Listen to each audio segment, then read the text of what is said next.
Hey guys, how's it going?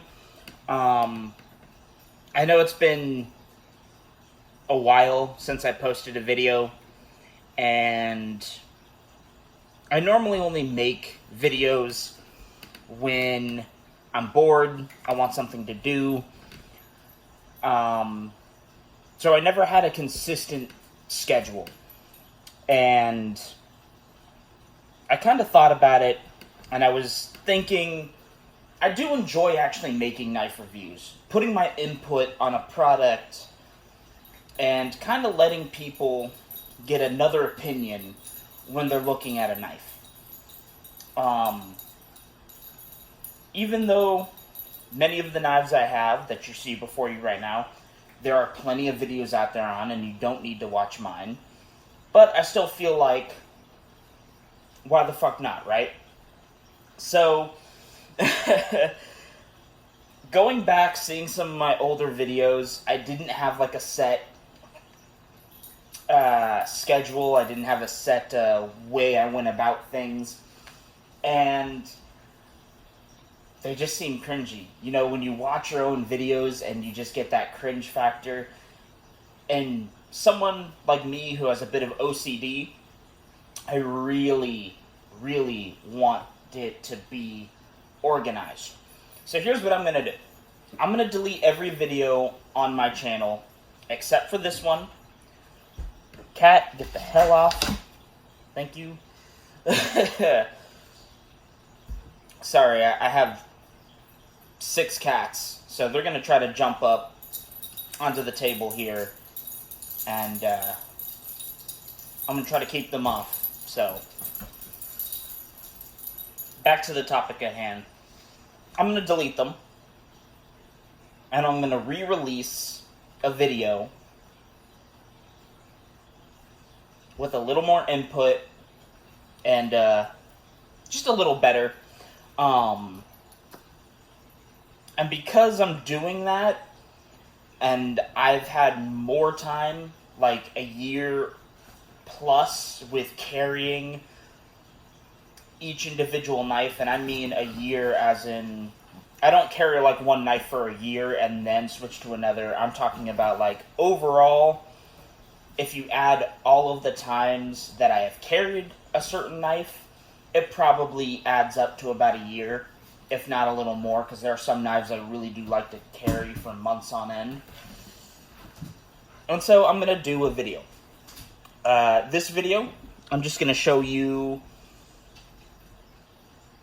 a brief collection overview of all the knives you're going to see. Some of them you've already seen on my channel, and a few are new. I also have 2 new knives that I just bought today that are coming in, I think, Tuesday. So hopefully they're up to the task. Starting off with the 2 knives I'm carrying right now. First up, this is the Macelong Karambit. It is D2. I mean, just look how thick that blade is. And it does come to surprisingly a very sharp edge. Even though it is flat ground, it is not hollow ground.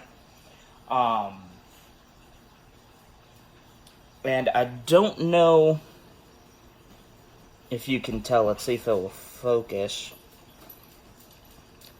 It has a 90-degree, very squared off edge up until about halfway through the blade. Then they grind those corners off, and so you actually have a very sharp tip. I love this karambit. It's by far one of my favorites. It was like $40 on Amazon. And, you know, buying a knife on Amazon is not a bad thing. Some people don't like it, but, you know, the knife I'm carrying for everyday tasks right now is the Spyderco Tenacious.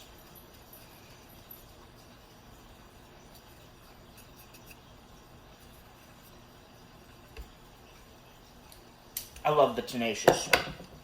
At first, I didn't care for Spyderco because I thought, there was something about them that made me hate them. And I have never touched a Spyderco before that. Then when I actually got my hands on one, I ate my own words. Let me put it that way. This is the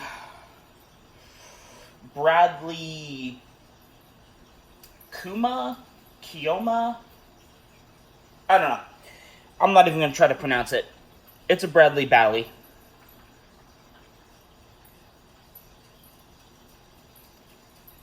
Wow, I actually just noticed it says first production run. I have never noticed that until now.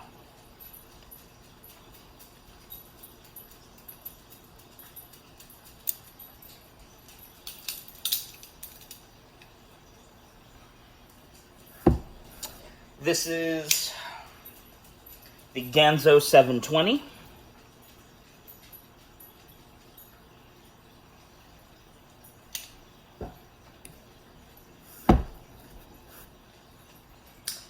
The Katsu traditional styling Japanese folder. It's not a traditional Japanese folder. Traditionally, they are made out of brass, one sheet of brass folded, and then just a blade pinned. Those are traditional Japanese pocket knives. The Ontario Rat 1. I've had this knife for at least 3.5 years. And beat the shit out of it. This is the Kershaw Filler, I think. One of the two. It is de-assisted. I took out the spring assist just because it was a pretty strong spring assist and it kept loosening up the pivot and it annoyed the shit out of me, so I just took it out. The Benchmade Griptilian Blackout. I'm looking for a new home for this knife. It's still like brand new. There's a bit of wear on the blade, but actually not that much wear. That's just some leftover green compound from polishing, but I just need to, I don't know. I want to give it to someone who would like it more than me. ZT-0350. My first ever, expensive pocket knife. I paid about $200 for it, and then I realized that's what you get when you go to a mall that has a high-end knife shop, and he charges $30+ on top of the retail price. Yeah, it was a ripoff. The Gerber Paraframe, large.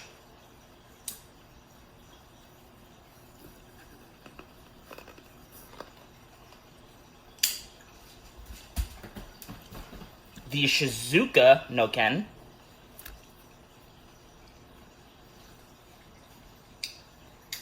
Still haven't got the Atenoshi no Ken. And honestly, I might not, just because I really do like this knife. The size and everything is just fine.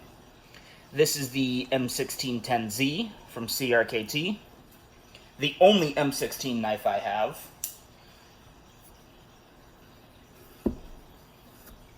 I do plan on changing that in the future.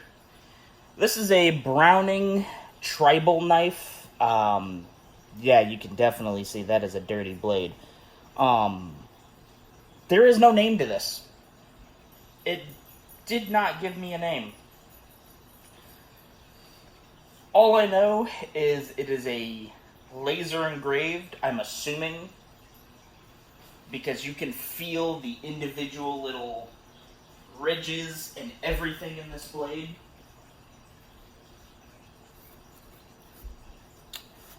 We have the Kershaw and Emerson collaboration CQC7.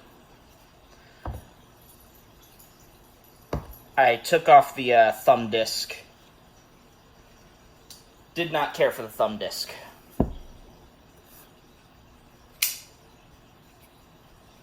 And then this is the CQC 4K XL.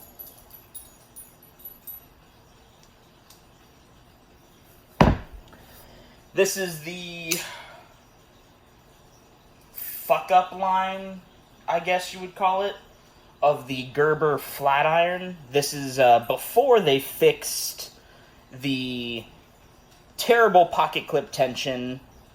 I guess there was an issue with the lock, so they changed out the lock bar stabilizer to like this big, gigantic plate instead of this little disc. And the placement of this hole was such a terrible placement that you couldn't... It was so close to the pivot that you didn't get enough fulcrum or... will you shut up, dog? You just didn't have enough swing energy. I don't know. I don't know the scientific term. Here I am trying to be smart. To open it. So I had to put a zip tie as a thumb stud. Other than that, it is still sharp and it is still a usable knife. But they did eventually fix it and I did not get my hands on it. Boker, a Kalashnikov.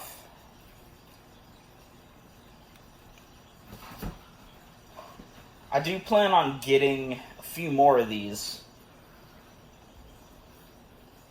whenever Blade HQ has the ones I want back in stock. Kershaw Cryo.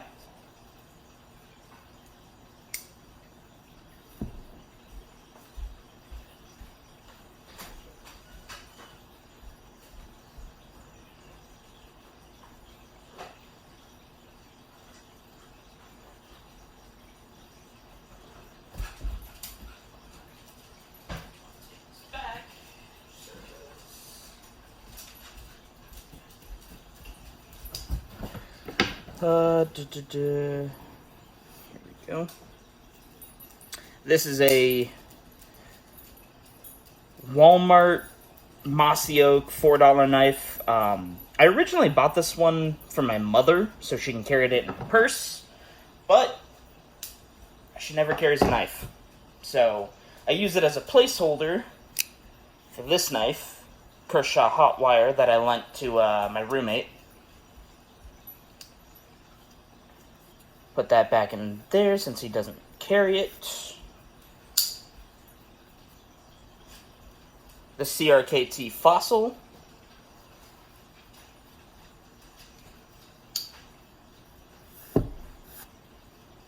This is a custom Spyderco Resilience that I got in trade.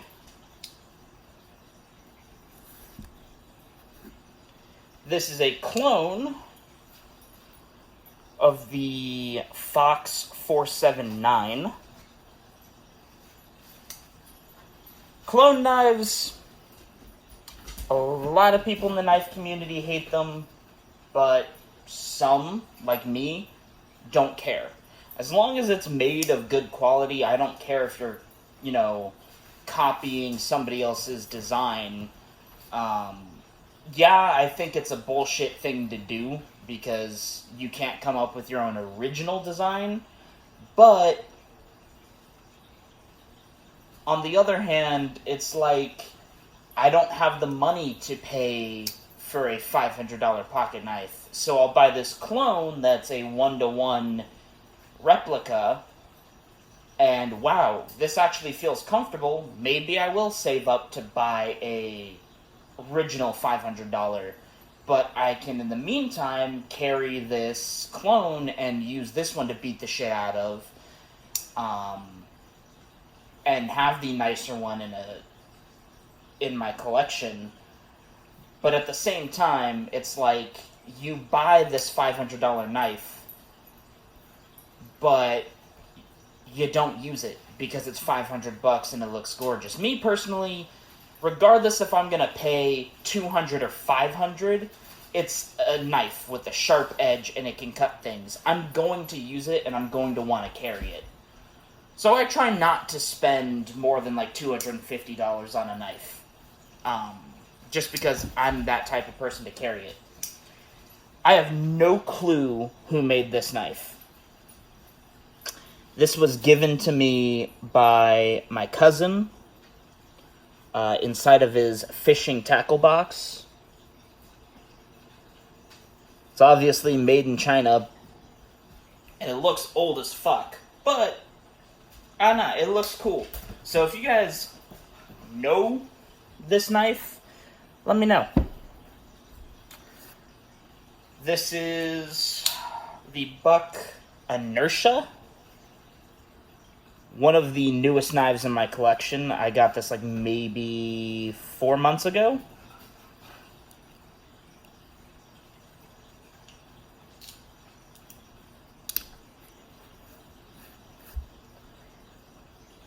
And then last but not least, the only neck knife I have, just because I don't carry neck knives, is this little M-Tech 703.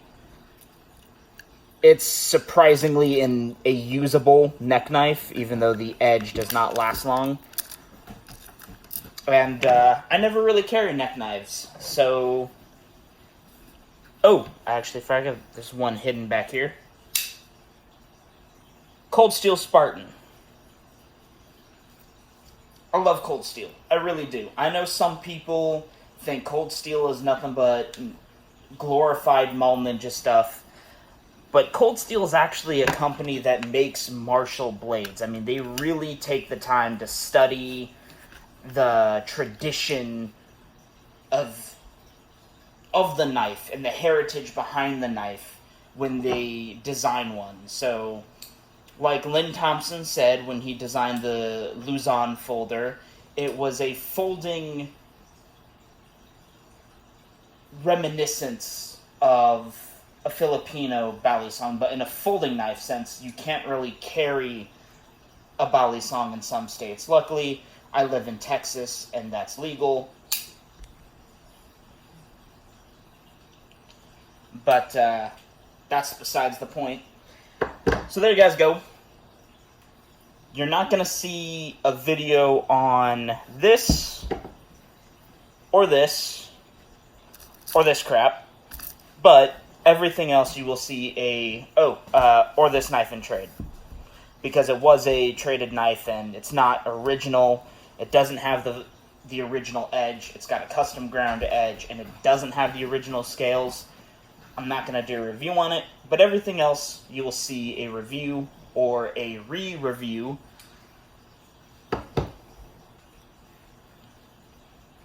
Other than that, I know I don't have that many subscribers, but thank you all for those of you who have subscribed.